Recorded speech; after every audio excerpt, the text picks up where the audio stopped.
Telugu Desam party అధికారంలోకి వచ్చిన తర్వాత ఈ 6 నెలల కాలంలో ఈ నియోజకవర్గానికి వాళ్ళు ఏం చేశారు అని అడిగితే ఇలా వైఎస్ఆర్ కాంగ్రెస్ పార్టీకి స్ట్రాంగ్ గా ఉన్న లీడర్లు, పేద ప్రజల కోసం పనిచేసే లీడర్ల ఇంటి ముందు గుమ్మాలు కొట్టడం, వాళ్ళ పొలాలకి అడ్డంగా గోడలు కట్టడం, అలాగే వాళ్ళ మీద తప్పుడు కేసులు పెట్టి పోలీసులతో వాళ్ళని బెదిరించడం, ఇలాంటి నీతిమాలిన చర్యలు చేస్తున్నారే తప్ప వాళ్ళు ఇచ్చిన సూపర్ 6 గాని లేదా మిగతా వాగ్దానాలు గాని ఏవీ నెరవేర్చకుండా ఏ విధంగా ప్రజల్ని మోసం చేశారో ప్రజలందరికీ ఇప్పుడే అర్థం అయిపోయింది.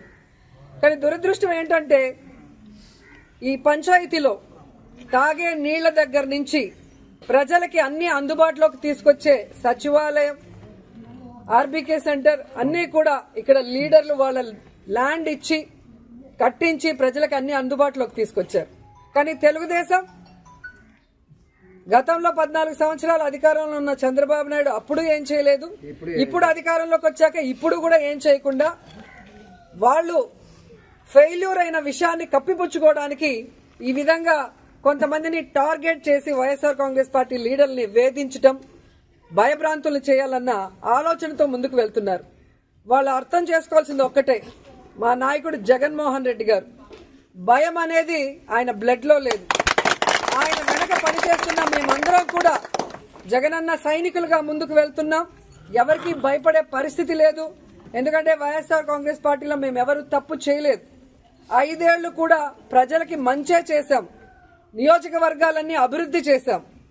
ఈ రోజు మీరు మోసంతో అధికారంలోకి వచ్చారు, ఈవీఎంలు మ్యానిపులేట్ చేసి వచ్చారు, ఏ విధంగా సూపర్ 6 అంటూ ప్రజల్ని మోసం చేసి వచ్చారు. మీరు సిగ్గుపడాలి, మేము సిగ్గుపడాల్సిన అవసరం లేదు.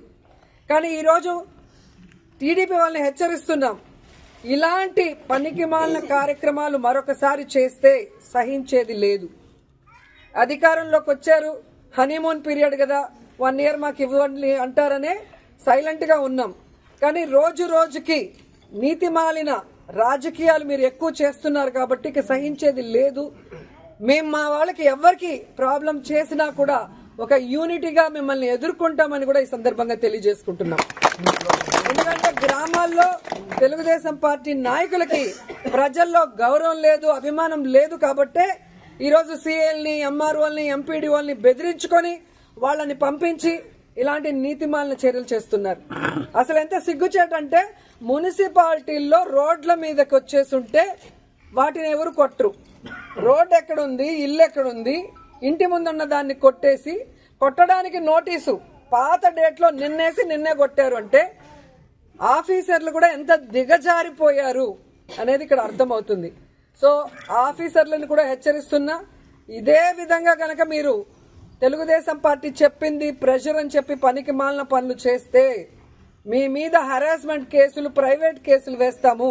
ప్రతి ఒక్కటి మా దగ్గర మీ మాట్లాడింది, మీరు ఇక్కడికి వచ్చి మీరు బిహేవ్ చేసింది, మీరు ఆ నోటీసు అతికిచ్చిన డేటు, టైము అన్నీ కూడా మా దగ్గర ఉన్నాయి.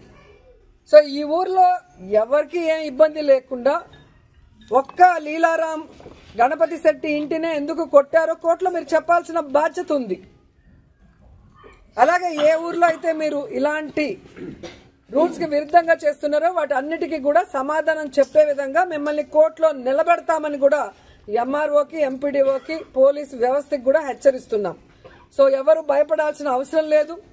వైఎస్ఆర్ కాంగ్రెస్ పార్టీ లీడర్స్ కి, కార్యకర్తలకి జగనన్న, మన జిల్లా అధ్యక్షుడు కరుణాకర్ రెడ్డి గారు, నియోజకవర్గం నుంచి నేను ఎప్పుడూ అందుబాటులో ఉంటాం.